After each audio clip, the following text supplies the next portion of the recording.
నేను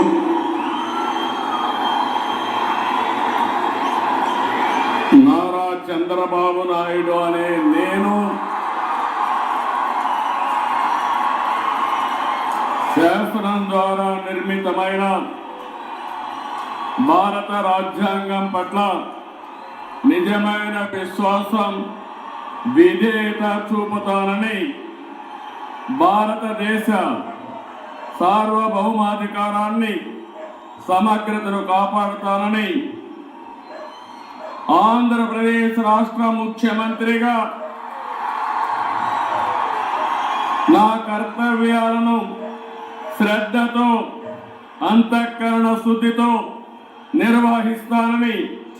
భయం కానీ పక్షపాతం కానీ రాగద్వేషాలు కానీ లేకుండా రాజ్యాంగాన్ని శాసనాలను అనుసరించి ప్రజలందరికీ న్యాయం చేకూరుస్తానని దైవ సాక్షిగా ప్రమాణం చేస్తున్నాను.